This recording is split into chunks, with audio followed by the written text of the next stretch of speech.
El origen, ¿realmente corresponde llamar Guerra del Pacífico a la Guerra del Pacífico?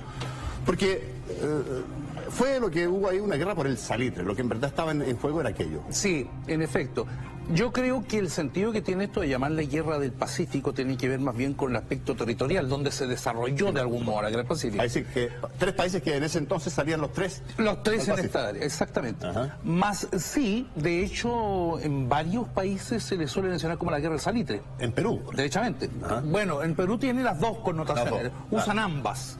Sí. Pero incluso la Guerra del Guano y el Salitre, Bolivia, qué sé yo que le ponen así. Pero claramente la Guerra del Salitre responde a un hecho, y esto es que efectivamente la guerra comienza como resultado también o consecuencia de lo que fuera un conflicto de competencia entre peruanos, entre el Estado peruano y una compañía de salitre que estaba ubicada en territorio de Bolivia en aquellos días. Claro, exacto. Así que no es equivocado decirle... Ahora, y hasta el día de hoy, esa zona, la de Antofagasta, probablemente el mayor depósito minero del planeta, ¿no es verdad? Y Chile en ese entonces era un país que era básicamente, diría yo, agrícola, estaba Chañarcillo ya en explotación. Pero esto de mirar al norte con afán de codicioso no era sorprendente. ¿Es un diseño estratégico o no lo que había ahí detrás de la intención de expandirse Rafael Cresto al norte? No había una política estratégica expansionista. Ajá. Para la época, sino que más bien lo que sucede cuando Bolivia viola el tratado, el artículo 4 del tratado, fue una respuesta armada a esa condición que era muy habitual en el siglo XIX. Hoy día nos parece absolutamente impensable. Pero hay otra instancia de solución. Claro, pero para la época era una respuesta absolutamente normal.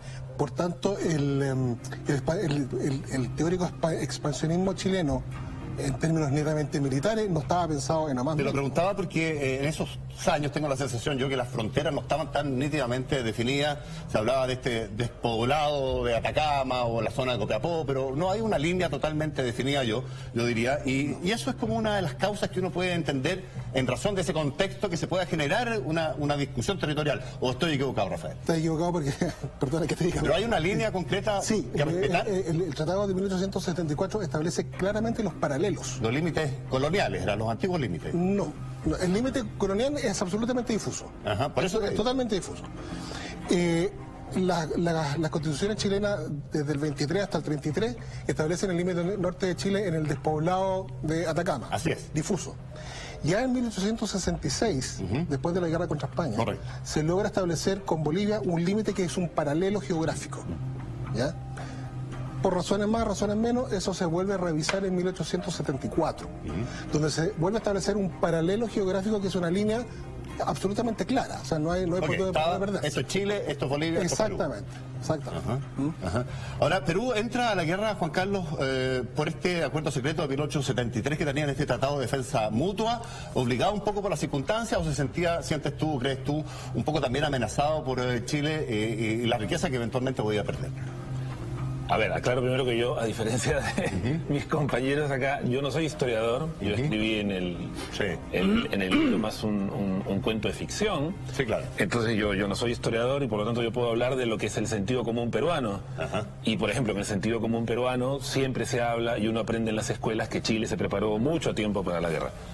La verdad, no sé si la verdad objetiva histórica y las verdades objetivas e históricas se construyen son o no son así. Parte de la discusión histórica es que nunca hay una verdad objetiva.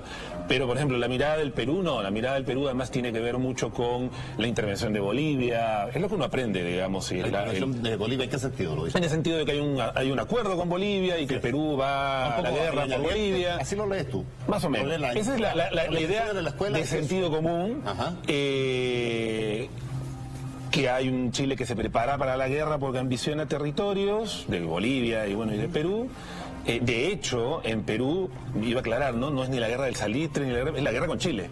Claro, sí, claro. Porque es la que duró. Sí. Digamos, con Bolivia no nos peleamos, ¿no? Entonces, la guerra es la guerra con Chile, y así se aprende, ¿no? Ahora, esta guerra, Carlos, o cualquiera que quiera, digamos, tiene su origen en la violación de parte de Bolivia de un tratado de 1874 que pretendía mantener, era un tratado que era territorial, como tú decías, marcaba límites, pero también comercial tributario. Sí, y que lo que hacía era establecer por 10 años una invariabilidad tributaria a la explotación minera de capitales chilenos asociados con capitales ingleses, básicamente. Eso es lo que Hilarión Daza, presidente, dictador legalizado, según algunos, en Bolivia, es lo que viola y entiende que está violando un tratado, un acuerdo para enfrentarse con una empresa privada, que era la que explotaba. No enfrentarse directamente con Chile. A lo mejor hubo un error de cálculo ahí, no sé, estos mitos, realidad, en el origen de la guerra. Yo creo que, bueno, es como un DL600 de hoy en día, ¿no? Claro. Equivale a un DL600, y es verdad, lo que ustedes señalan, sí, era muy propio de la lógica geopolítica del siglo XIX, emprender represalias con, por ejemplo, por la deuda externa. Pues los países europeos sistemáticamente atacaron a países de América Latina, por no pagar la deuda externa. Sí, claro. ¿Sí? Eso se usaba. Ahora vamos al CIAR y tenemos instancias, en esa época no. Pero hay un detalle que yo creo, y en ese sentido voy a poner de parte del malo de la película, de Hilarión Daza. Porque Hilarión Daza, ¿por qué sube los impuestos? ¿Por codicia? No. 2 años antes de la Guerra del Pacífico ocurrió una catástrofe en esa zona. Hubo un tsunami que destruyó Cobija, y Cobija era la apuesta de Bolivia. En cambio, Antofagasta, que no tenía tanto énfasis en el diseño institucional de Bolivia hacia su litoral, ojo, probablemente porque está al sur de la península de Mejillones, probablemente por el epicentro, lo desconozco, pero la cosa es que Mejillones, que era muy pequeño, desapareció. Cobija, que sí era un puerto que le habían puesto bastante ficha, bastante recursos, desapareció. Entonces, recordemos que en 2010 el presidente Sebastián Piñera subió el royalty minero para reconstruir el país, ¿no? Entonces, en la misma lógica de Estado boliviano, o sea, ¿cómo reconstruyó Cobija? Era mi apuesta. Desapareció del mapa, quedó totalmente arrasada por un tsunami. Entonces, para reconstruir, para rehacer ese trazado que habían hecho... Sube impuestos y expropia también. No, al final fue la expropiación, porque como no pagaron los impuestos, le iban a sacar a remate. Exacto. Se negó a la compañía a pagar los impuestos, el impuesto que se le está grabando por la exportación. Entonces, durante un año no lo pagaron. ¿Tú, Fabián, lees igual la historia o no estás tan de acuerdo con No la leo. con Carlos? No, o sea, yo estoy de acuerdo completamente con Carlos respecto de que, en efecto, Bolivia está de frente, es un país que está en ese minuto, lo que diría perfectamente llamar un estado fallido, o sea, tiene problemas graves, problemas gravísimos, hambre en las calles, hay hambruna, etcétera, tiene un problema con el terremoto del 77 gravísimo que prácticamente borra todos los establecimientos de la zona. Pero el punto es que, ¿por qué coloco el impuesto? No solo tiene que ver con eso, que no solo colocó ese impuesto, sino también colocó impuestos a los licores, en fin, una serie de impuestos. ¿Cuál es la razón por la que coloca el impuesto entonces? ¿Es solo por los desastres que vivió? No, derechamente no. Claramente lo que hay atrás es la confabulación también junto con el Estado peruano para los efectos de poder lograr colocar un impuesto sobre un salitre que estaba siendo perjudicial para el monopolio salitrero peruano en Tarapacá. Entonces... la competencia. Obviamente la competencia. A eso refieres, digamos. Y era una competencia... Es un salitre que era explotado por capitales chilenos y que le competía al peruano. Absolutamente. Y esto es, claro, con un guano que se les viene abajo, claro. Guano, el otro abono importantísimo de la época, abono natural, que se les está viniendo abajo, la necesidad de controlar el monopolio internacional del salitre. No estamos hablando de cualquier cosa. O sea, fue una guerra que tuvo en su origen un tema comercial netamente de nuevo. Además potentísimo para los efectos, sumamente potente. Entonces, estás atacando una compañía, pero más encima, el Estado peruano no solo hace esto, sino que además interviene derechamente en la licitación de terrenos bolivianos, cosa que incluso la ley peruana no permitía. ¿Tú lees que el Tratado 73 de acuerdo de asistencia mutua está también ahí el origen de esta suerte de confabulación que dices tú? No digo que el Porque tratado... vamos con Chile puede pasar una guerra. ¿Te refieres al tratado disuasivo del 73, a este que le llaman tratado secreto? Exacto. Ok. No, ese tratado de 1873 no surge exactamente por ese tema, pero sí todos los movimientos que vas a ver del año 1875 en adelante sí tienen que ver con eso.